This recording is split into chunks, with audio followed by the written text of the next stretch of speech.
ನನ್ಗನ್ಸಿರೋ ಪ್ರಕಾರ ಈ ಭೂಮಿ ಮೇಲೆ ಅತಿ ವಿಚಿತ್ರವಾಗಿರೋ ಜಾಗ ಐತೆ, ಅದು ಇಲ್ಲೇ ಈ ಬಾಲಿಲೇ ಇರೋದು.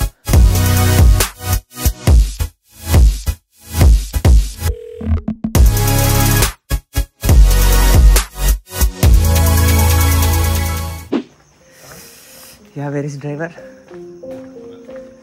Thank you, see you. Yeah. Timing ಬೆಳಗ್ಗೆ 2:30. ನಮ್ಮ ಗೈಡು ರೆಡಿ ಆಗಿದ್ದಾರೆ. ಹಲೋ. ಯಾ ಪ್ರಜು. ನಮ್ಮ ಗಾಡಿನ ರೆಡಿಯಾಗಿ ಬಂದು ನಿಂತಿದೆ. ಏನು 2:30ಗೆ ಏನು ಕಡೆ ಕೇಳಕ್ಕೆ ಹೋಗ್ತಿದ್ಯಾ ಅನ್ಕೋಬೇಡಿ.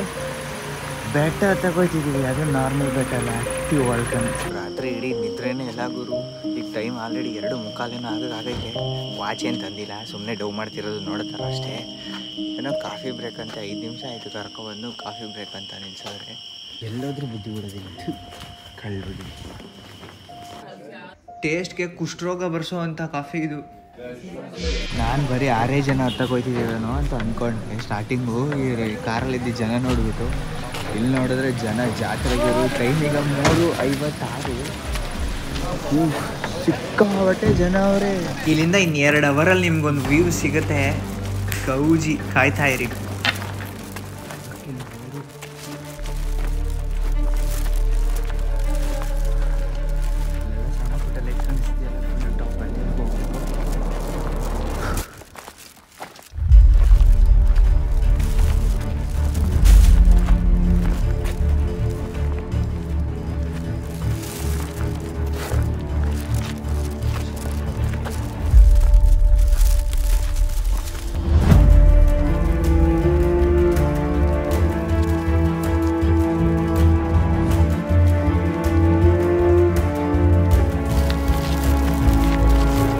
ಬೆಟ್ಟ ಹತ್ತಕ್ಕೆ ಹಿಡಿದು 1 ಗಂಟೆ ಆಯಿತು. ಸಿಕ್ಕಾಬಟ್ಟೆ ಸುಸ್ತಾಗುತ್ತೆ ಗುರು. ಎಲ್ಲಿ ನೋಡಿದ್ರು ಸಕ್ಕ ದೊಡ್ಡ ದೊಡ್ಡ ಕಲ್ಗಳು, ಎಲ್ಲೂ ಕಾಲಿಡೋಕ್ಕೆ ಜಾಗ ಇಲ್ಲ. ಇಲ್ಲಿ ನೋಡ್ತಿದ್ದೀರಲ್ಲ, ಇದು ಯಾವಾಗಲೂ ಒಂದ್ಸಲ ಈ ವಾಲ್ಕೆನೋ ಎರಪ್ಟ್ ಆಗಿ ಅದರಿಂದ ಬಂದಿರೋ ಲಾರ್ವಾದಿಂದ ಫಾರ್ಮ್ ಆಗಿರುವಂಥ ಬಂಡೆಗಳು.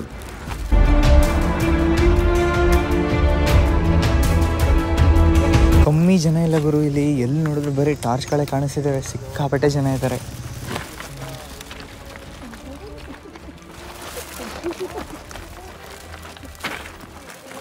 ಸಕ್ಕ ಜಾರತೆ ಗುರು. ಎಲ್ಲಿ ಹೊಡೆದ್ರು ಈ ಫಾರಿನರ್ಗಳಿಗೆ ನರಾನೇ ಇಲ್ಲ, ಶಕ್ತಿನೇ ಇಲ್ಲ, ಒಸಿ ಬೀಳ್ತಾ ಇಲ್ಲ, ಎಲ್ಲ ಹಿಡ್ಗಾಯ ಆಗ್ತಾವ್ರೆ. ಈ ಬೈ ಬಿದ್ದೆ ಬಿಟ್ರು.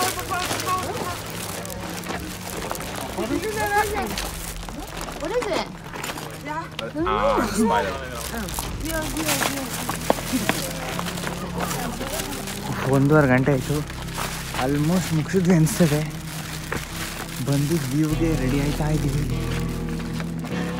ಇಲ್ಲಿವರೆಗೂ ಹತ್ತಿದ ಕಾರಣ ಏನು ಗೊತ್ತಾ ಹೇಳ್ತೀನಿ ನಿಮಗೆ. ಇನ್ನೇನು ಆಲ್ಮೋಸ್ಟ್ 10 ಆಯಿತು ಅನ್ಕೋತೀನಿ. ಇನ್ನೊಂದು 20 ನಿಮಿಷ ಅಂತ ಹೇಳೋರೆ.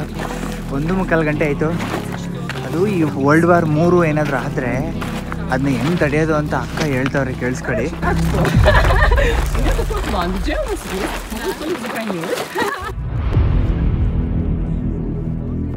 ಅಷ್ಟೊತ್ತಿಂದ ನಮ್ಮ ಗೈಡು ಇವ್ರಿಗೆ ಮಾತಾಡ್ಬಿಡಿ ಅಂತ ಹೇಳಿ ಸಾಕಾಯಿತು. ಕೇಳ್ತಾನೆ ಇಲ್ಲ. ಬೈ ಕೊನೆಗೂ ಜೀವಂತವಾಗಿರೋ ಜ್ವಾಲಾಮುಖಿನ ಹತ್ಬಿಟ್ವಿ. Active volcano. ಇದು 1717 ಮೀಟ್ರು ಅಂದರೆ 5800 ಅಡಿ ಐತೆ ಗುರು. ಈಗ ಬಂದಿದ್ದ ಕಾರಣ ಏನಂದರೆ ಇಷ್ಟು ಬೇಗ ಈ ಒಂದು ವ್ಯೂಗೋಸ್ಕರ. ಈ ವ್ಯೂನ ನಿಮ್ಗೆ ತೋರಿಸ್ಬೇಕು ಅಂತ.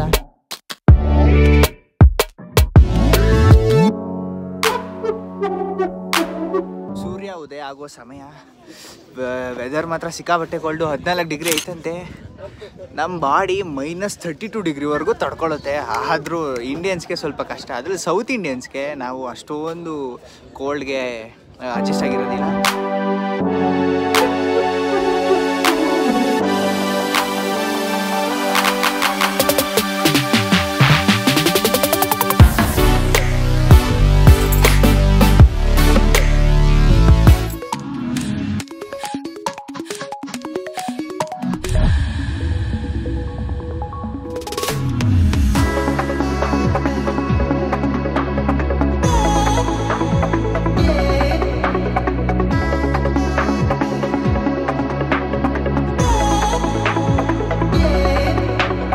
ಬಂದ್ಬಿಡ್ತು ಸನ್ರೈಸು. ಈ ಸನ್ರೈಸ್ ನೋಡೋಕ್ಕೆ ಯಾವ ಪಾರ್ಟಿ ಜನಗಳು ಅಂತೀರಾ ಇಲ್ಲಿ. ಎಲ್ಲ ಕಡೆ ತುಂಬ ನಿಂತ್ಕೊಂಡವ್ರೆ ಟೂರಿಸ್ಟ್ಗಳು.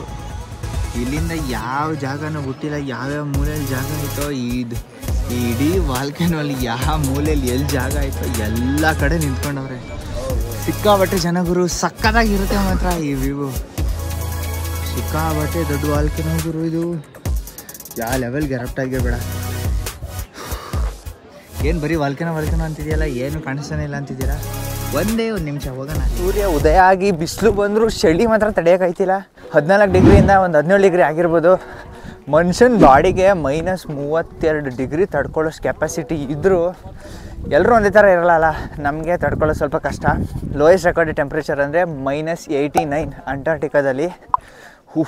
ನಮಗೆ -32 ತಡ್ಕೊಳ್ಳೋಕ್ಕೆ ಆಗಲ್ಲ. ಯಾಕೆ ಅಂದರೆ ಅಲ್ಲಿಂದ ನಮ್ಮ ಬಾಡಿ ಅದಾಗದೇ ಹೀಟಪ್ ಆಗೋದನ್ನ ನಿಲ್ಲಿಸ್ಬಿಡುತ್ತೆ. ನೀವೆಷ್ಟೇ ಕೋಲ್ಡ್ ಕಂಡೀಷನಲ್ಲಿದ್ದರೂ ಅಥವಾ ಎಷ್ಟೇ ಹೀಟ್ ಕಂಡೀಷನಲ್ಲಿದ್ದರೂ ಬಾಡಿ ಅದ್ರದ್ದು ಕಾನ್ಸ್ಟೆಂಟ್ ಟೆಂಪ್ರೇಚರ್ನ ಮ್ಯಾನೇಜ್ ಮಾಡೋಕ್ಕೆ, ಹಾಟ್ ಆಗಿದ್ದರೆ ಕೂಲ್ ಮಾಡ್ಕೊಳ್ಳೋಕೆ ಟ್ರೈ ಮಾಡುತ್ತೆ, ಕೋಲ್ಡ್ ಆಗಿದ್ದರೆ ಅದಾಗದೇ ವಾರ್ಮಪ್ ಆಗೋಕ್ಕೆ ಟ್ರೈ ಮಾಡ್ತದೆ. ಆದರೆ -32ರಿಂದ ಒಳಗೆ ಹೋದರೆ ಅದಕ್ಕೆ ಯಾವುದೇ ಥರ ಸಪೋರ್ಟ್ ಸಿಗೋಲ್ಲ. ಸೊ ಮನ್ನ ಅಂತಾರೆ. ಇದು ಆ್ಯಕ್ಟಿವ್ ಆಗಿದೆ ಅನ್ನೋದಕ್ಕೆ ಇಲ್ಲಿ ಬರ್ತಾರೋ ಈ ಹೊಗೆನೇ ಕಾರಣ. ಇಲ್ಲೆಲ್ಲ ಇದು ಕಾಣಿಸ್ತಿರಲ್ಲ, ದೊಡ್ಡದಾಗಿರೋ ಜಾಗ ಹೋಗೋಣ.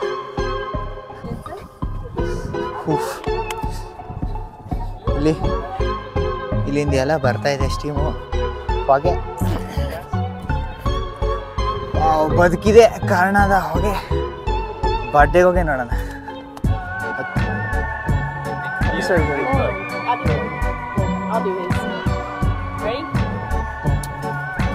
ನೋಡಿ ಆ ಲೆವೆಲ್ಗೆ ಬರ್ತೈತೆ ಹೊಗೆ. ಇದೆಲ್ಲ ಭೂಮಿ ಒಳಗಿಂದ ಬರ್ತಿರೋದು.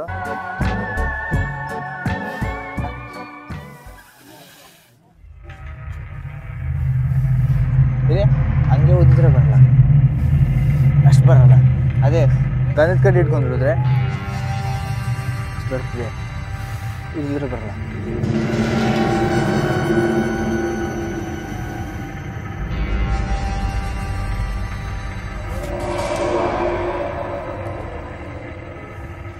ಇದರಿಂದ ಬರ್ತೀರಾ?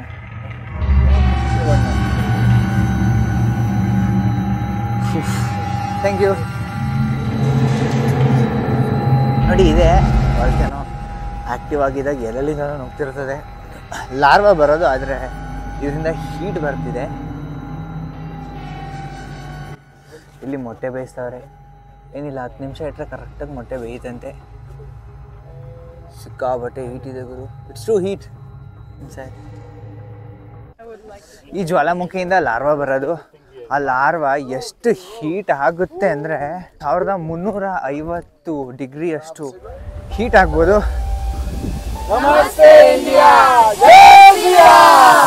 ಪೀಸ್. ಇದು ಮೌಂಟ್ ಬತೂರು. ಅಲ್ಲಿ 2 ಬೆಟ್ಟ ಇದೆ ಕ್ಲಿಯರಾಗಿ ಅಬ್ಸರ್ವ್ ಮಾಡಿದ್ರೆ. ಮೊದಲನೇದು ಮೌಂಟ್ ಅಗಂಗ್ ಅಂತ, ಅದು ಬಾಲಿಗೆ ಅತಿ ದೊಡ್ಡ ಮೌಂಟೇನು. ನನಗನ್ಸಿರೋ ಪ್ರಕಾರ ಈ ಭೂಮಿ ಮೇಲೆ ಅತಿ ವಿಚಿತ್ರವಾಗಿರೋ ಜಾಗ ಐತೆ, ಅದು ಇಲ್ಲೇ ಈ ಬಾಲಿಲೇ ಇರೋದು. ಅದನ್ನ ಹುಡ್ಕೊಂಡು ಬಂದ್ವಿ ಮೊನ್ನೆ ನಾವು ಬೈಕಲ್ಲಿ. ಆದರೆ ಆ ಗೂಗಲ್ ಮ್ಯಾಪ್ ನಂಬ್ಕೊಂಡು ಅಲ್ಲಿಗೆ ಹೋಗೋ ಬದಲಿಗೆ ಮೊದಲನೇ ಬೆಟ್ಟ ಏನು ಕಾಣಿಸ್ತೈತಲ್ಲ, ಮೋಟ್ರ್ ಬೈಕಲ್ಲಿ ಹತ್ತಿದ್ದೀವಿ ಗುರು. ಯಪ್ಪ ದೇವ್ರೆ. ಅದಿರಲಿ, ಈ ಮೌಂಟ್ ಬತೂರು 1717 ಮೀಟ್ರು, ಅದು 3000 ಚಿಲ್ಲರೆ. ಇದಕ್ಕಿಂತ ಅದು ಡಬಲ್ ಇದೆಯಂತೆ. ಅಂದರೆ ಅದ್ರ ಹೈಕು ಇದನ್ನ ಹತ್ತಕ್ಕೆ 2.5 ಗಂಟೆ ಬೇಕು, ಅದನ್ನ ಹತ್ತಕ್ಕೆ 6 ಅವರ್ ಬೇಕು. ತುಂಬ ಕಷ್ಟ, ತುಂಬ ಕಮ್ಮಿ ಟೂರಿಸ್ಟ್ ಇರೋದು. ಆ್ಯಂಡ್ ಇಲ್ಲಿಗೆ ಬರೋದೇ ದೊಡ್ಡ ಟಾಸ್ಕು. ಇದು ಸ್ಟಾರ್ಟ್ ಆದಾಗ ಏನು ಬೈ ಒಳ್ಳೆನೆ ಹಿಂಗೆ ನಡ್ಕೊಂಡು ಹೋಗ್ತಿದ್ದೀವಲ್ಲ ಅಂತ ಫೀಲ್ ಆಯ್ತಿತ್ತು. ತಗೊಳಪ್ಪ, ಅರ್ಧ ಗಂಟೆ ಆದಮೇಲೆ ಶುರುವಾಯಿತು. ಆಮೇಲೆ 1 ಅವರ್ ಆದಮೇಲೆ ಇನ್ನೂ ಕಷ್ಟ ಐತೆ ನರ್ತಕ್ಕೆ. ಮನುಷ್ಯ ನಡೆಯೋದ್ರಿಂದ ಅಡ್ವಾಂಟೇಜ್ ಇದೆ, ಓಕೆ.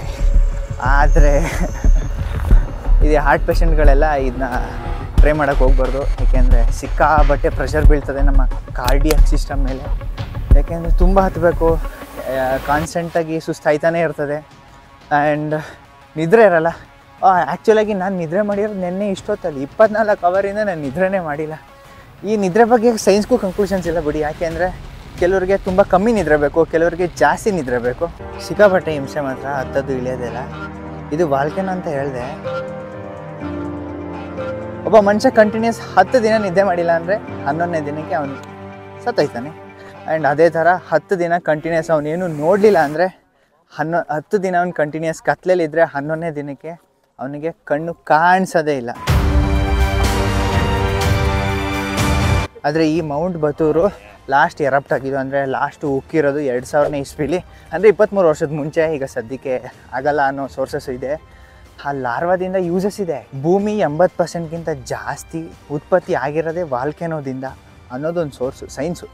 ಯಾಕೆಂದರೆ ಅದೊಂದು ಫ್ಯಾಕ್ಟೇ. ಪ್ರಾಕ್ಟಿಕಲಾಗಿ ಯೋಚನೆ ಮಾಡಿದ್ರೆ ಭೂಮಿ ಮೊದಲು ಬೆಂಕಿ ಚೆಂಡಾಗಿತ್ತು ಸೈನ್ಸ್ ಎಕ್ಸ್ಪ್ಲನೇಷನ್ ಪ್ರಕಾರ. ಮತ್ತು ಬೆಂಕಿ ಚೆಂಡು ಹೋದರೆ ಎಲ್ಲ ಕಡೆನೂ ವಾಲ್ಕೆನೋ ಇತ್ತು, ಅದು ಎರಪ್ಟ್ ಆಗಿ ಮಣ್ಣು ಕಲ್ಲು ಹೊಡೆದು ಮಣ್ಣಾಗಿ ಹಿಂಗೆ. ಸೊ ಅಟ್ ಪ್ರೆಸೆಂಟು ಭೂಮಿ ಮೇಲೆ ಪ್ರತಿ ಸೆಕೆಂಡು 20 ವಾಲ್ಕೆನೋ ಎರಪ್ಟ್ ಆಯ್ತಾನೆ ಇರುತ್ತೆ. ಎಲ್ಲ ವಾಲ್ಕೆನೋನು ಹಿಂಗೆ ನಡ್ಕೊಂಡು ಹತ್ತಕ್ಕಾಗಲ್ಲ. ಆದರೆ ಇಂಡೋನೇಷ್ಯಾದಲ್ಲೇ ಜಾವಾ ಅಂತ ಒಂದು ಆ್ಯಕ್ಟಿವ್ ವಾಲ್ಕೆನೋ ಐತೆ. ಅದು ಆ ವಾಲ್ಕೆನೋದಲ್ಲಿ ಮಾತ್ರ ಈ ಡಿಫ್ರೆಂಟ್ ಕಲರ್ ಲಾರ್ವಾ, ಯಾವುದೋ ಓದಿತೆ ಗೊತ್ತಿಲ್ಲ, ಆ ಕಲರ್ ಲಾರ್ವಾ ಬರುತ್ತೆ. ಅಲ್ಲಿಗೆ ಹೋಗೋಣ ಒಂದಿನ, ಮಿಸ್ ಮಾಡಲ್ಲ. ಬಟ್ಟೆ ದೊಡ್ಡ ಹೈಕು ಗುರು, ಸಖತ್ ನಡಿಬೇಕು.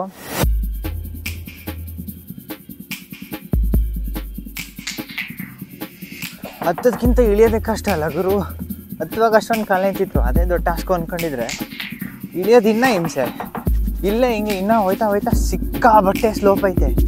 ಅಲ್ಲಿ ಹೆಂಗೆ ಇಳಿಯೋದು? ದಿನಕ್ಕೆ ನಾವು ಎಷ್ಟು ಮೊಬೈಲ್ ಯೂಸ್ ಮಾಡ್ತೀವಿ ಅಲ್ವಾ, ಎಷ್ಟೊತ್ತು ಟಿ ವಿ ನೋಡ್ತೀವಿ, ಎಷ್ಟೊತ್ತು ಕೂತಿರ್ತೀವಿ. ಆ್ಯಕ್ಚುಲಾಗಿ ದಿನಕ್ಕೆ 3 ಅವರ್ಗಿಂತ ಜಾಸ್ತಿ ಮನುಷ್ಯ ಕೂತ್ಕೊಂಡ್ರೆ ಅವ್ನ ಲೈಫ್ ಎಕ್ಸ್ಪೆಕ್ಟೆನ್ಸಿ 2 ವರ್ಷ ಕಮ್ಮಿ ಆಯ್ತದಂತೆ. ಅಂದರೆ ಅವ್ನ ವಯಸ್ಸಲ್ಲಿ 2 ವರ್ಷ ಆಯಸ್ ಕಮ್ಮಿ ಆಯ್ತದೆ ಅಂತ. ಸೊ ಆ್ಯಕ್ಟಿವ್ ಆಗಿರಿ.